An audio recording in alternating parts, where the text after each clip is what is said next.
Assalamualaikum warahmatullahi wabarakatuh. Perkenalkan, nama saya Leniawati, NPM 101211098 dari kelas B S1 Manajemen. Di sini saya akan mempresentasikan tugas sebagai bentuk tugas evaluasi tengah semester Manajemen Sumber Daya Manusia dengan dosen pengampu Ibu Leli Nurmalasari, SPDMM. Pelatihan dan pengembangan. Soalnya, jika Anda seorang manajer SDM pada sebuah factory outlet atau FO, rancanglah sebuah contoh pelatihan untuk seorang supervisor pemasaran untuk FO Anda dengan poin-poin sebagai berikut. Poin pertama ada nama pelatihan. Nah, di sini untuk nama pelatihan yang saya ambil adalah Training Managing Team Performance.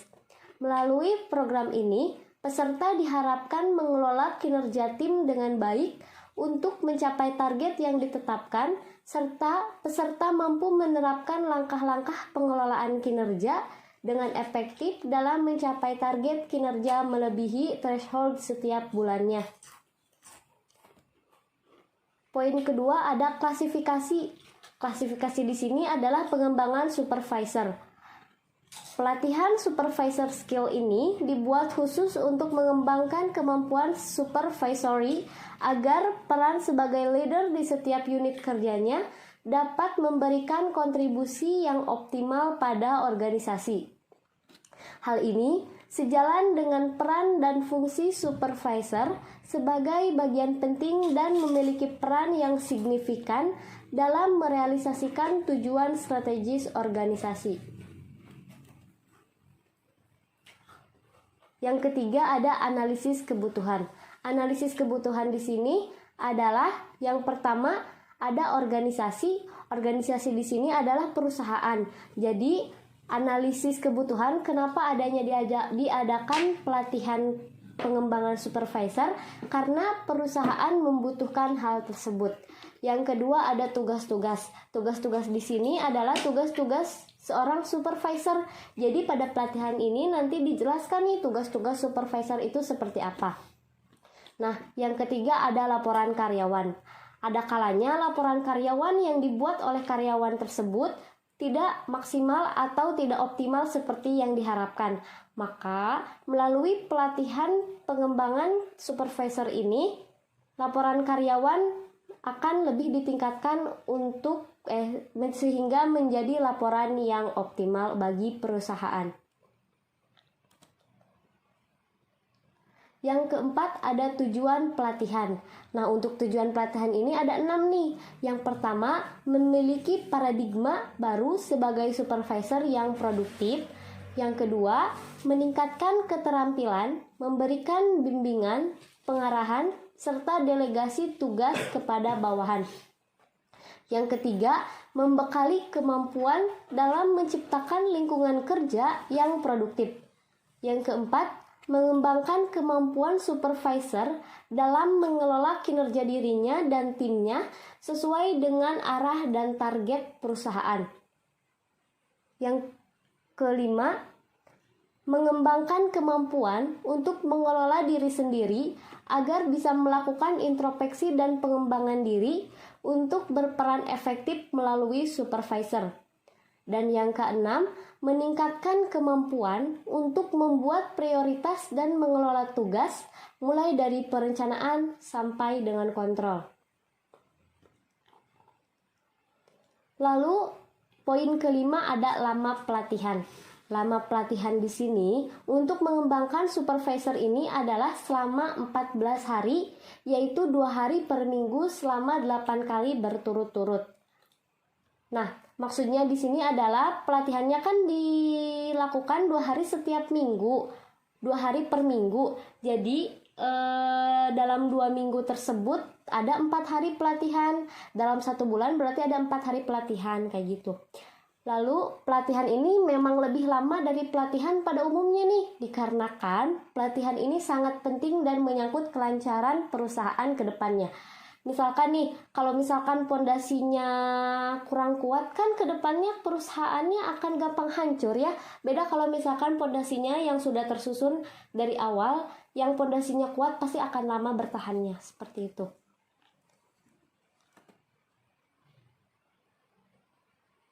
Nah, yang keenam ada peserta pelatihan.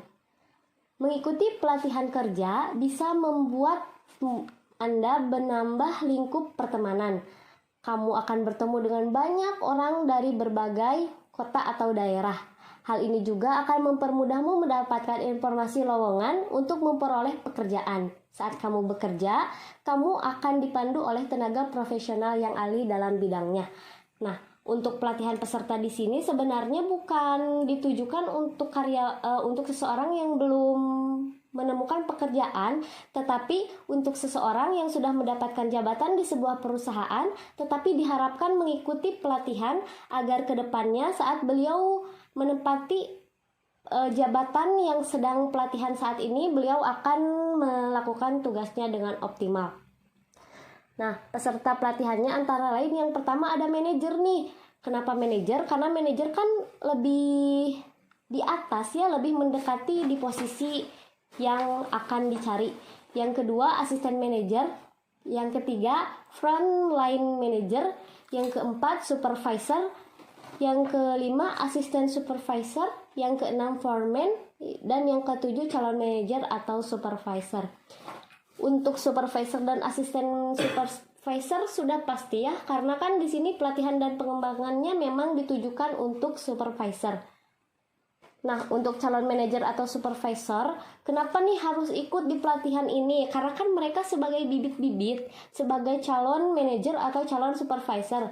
Jadi, sebelum menempati jabatan supervisornya nanti, mereka harus punya bekal atau mereka harus punya pengetahuan dan keterampilan sehingga saat menjadi supervisor, mereka melakukan tugasnya dengan maksimal.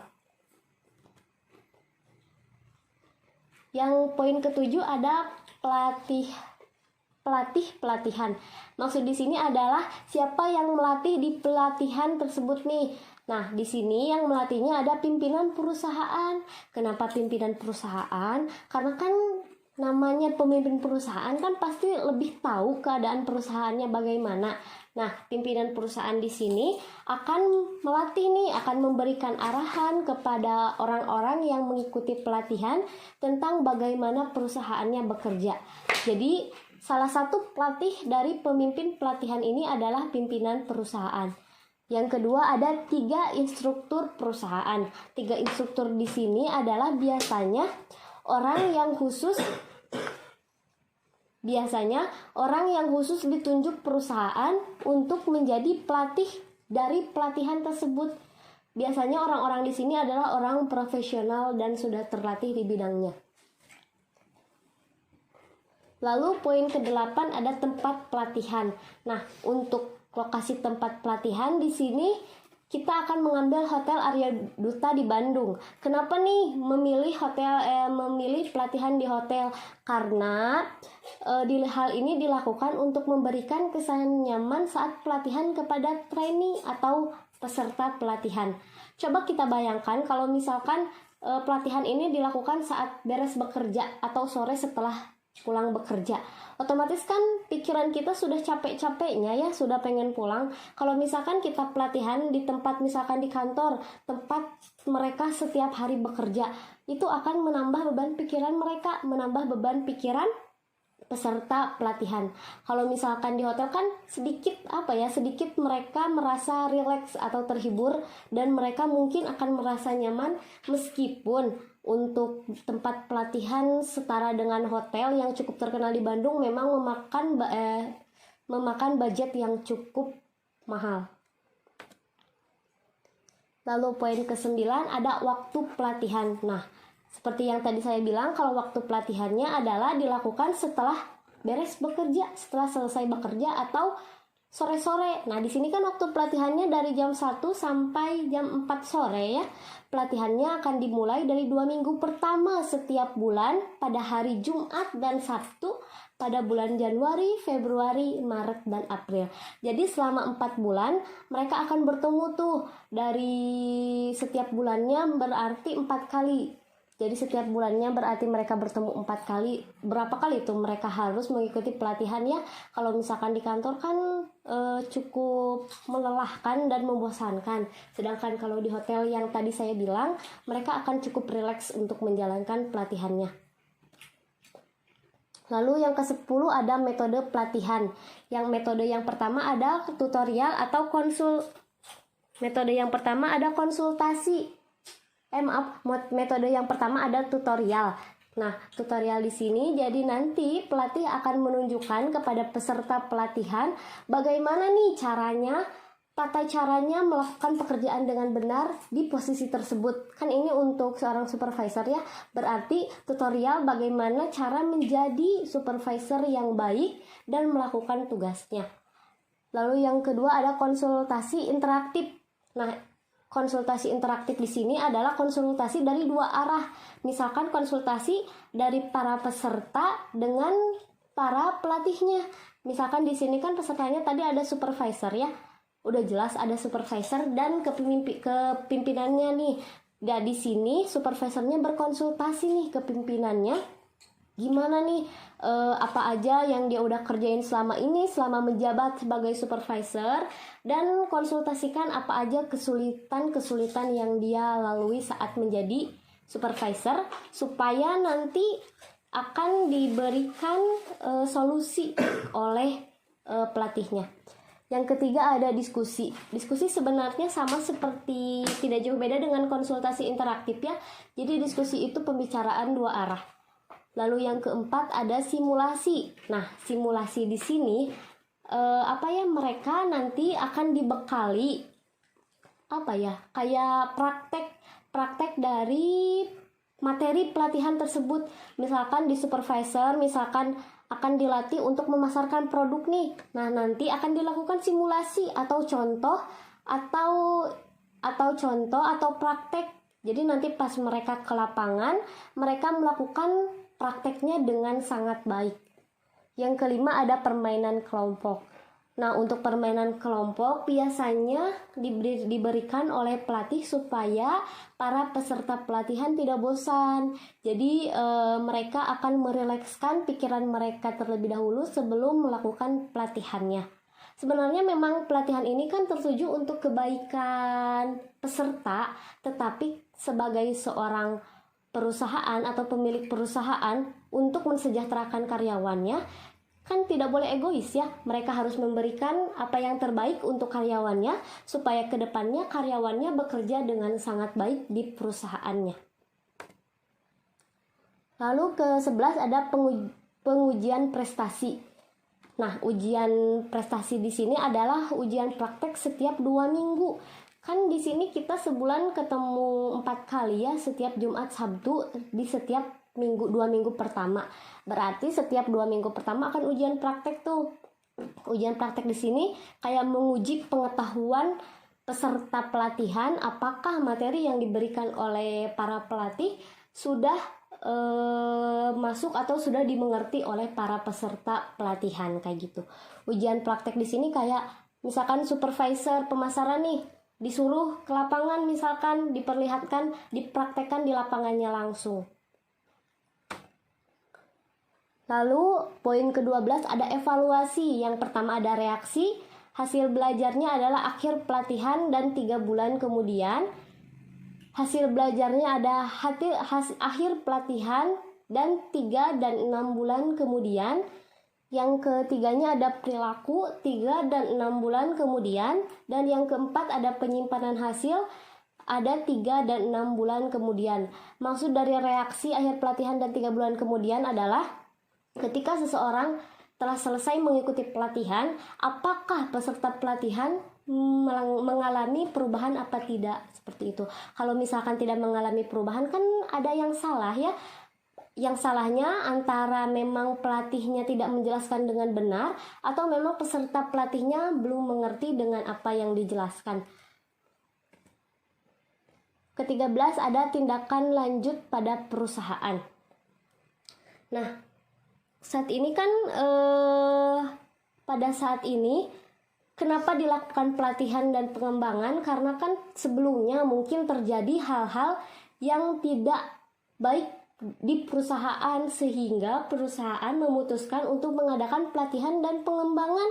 Nah, di sini tindakan pada perusahaan yang pertama nih, mencegah agar tidak kembali perilaku lama. Jadi kalau misalkan perilaku lamanya merugikan perusahaan, maka tindakan lanjut ke perusahaan setelah melakukan pelatihan dan pengembangan ini adalah melakukan pencegahan agar tidak kembali perilaku lama. Jadi supaya perilaku lama yang jelek-jelek dan merugikan perusahaan itu sudah dibuang, dan perilaku baiknya akan dimunculkan untuk perusahaan ke depannya. Kedua, sebagai bahan evaluasi terhadap perusahaan. Nah, sama kayak poin pertama ya. Kalau misalkan tadi kayak pencegahan, ini sebagai bahan evaluasi. Jadi kejadian yang sebelumnya terjadi dijadikan bahan evaluasi ke depannya supaya tidak terjadi lagi. Sama saja, sebenarnya sama saja. Yang ketiga, ada pelatihan yang dilakukan harus diterapkan di perusahaan dengan baik. Tentu ya, kalau misalkan kita melakukan pelatihan terus gak ada hasilnya, ngapain? Sama aja kayak kita ngisi gelas yang pecah, atau apa ya, ngisi botol yang udah pecah kan percuma ya. Kalau misalkan kita isi terus sama air, kalau misalkan bocor kan gak bakal penuh terisi. Beda kalau misalkan kita ngisi botol yang masih utuh, kan otomatis airnya bakal penuh dan gak bakal sia-sia. Ini juga nih, pelatihan dan pengembangan ini tertuju juga ke sana.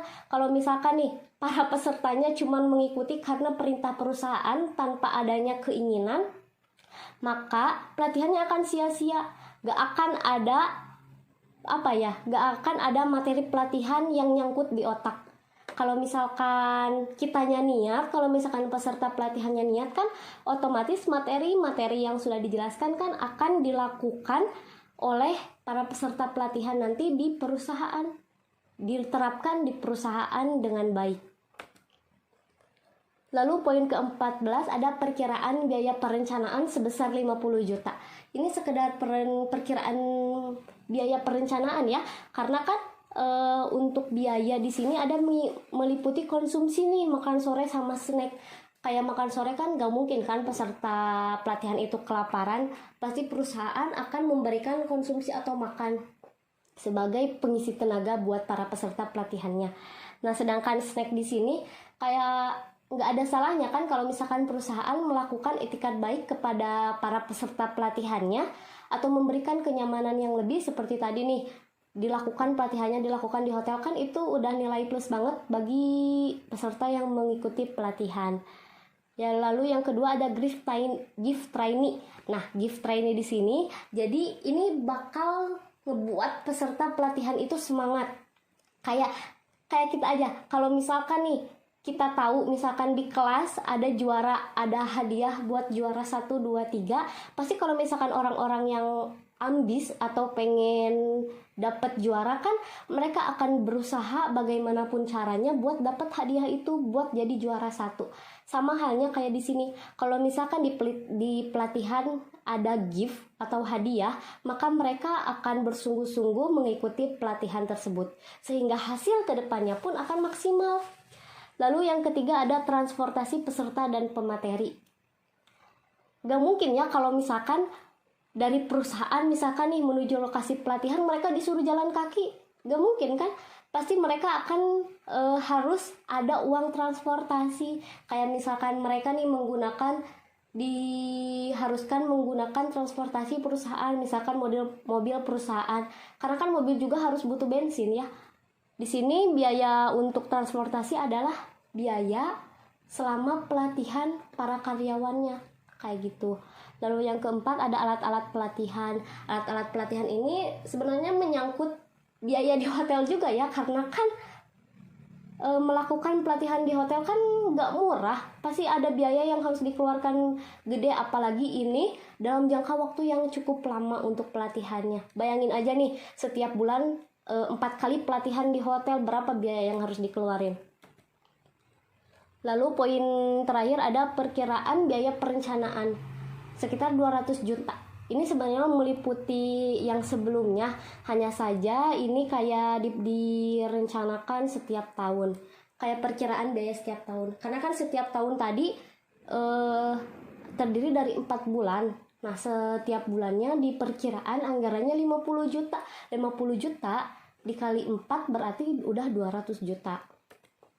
Nah, paling segitu aja nih pemaparan materi atau pengetahuan saya tentang materi pelatihan dan pengembangan yang sebelumnya Ibu dosen jelaskan. Sekian presentasi dari saya. Terima kasih atas perhatiannya. Mohon maaf atau segala kekurangannya. Wassalamualaikum warahmatullahi wabarakatuh.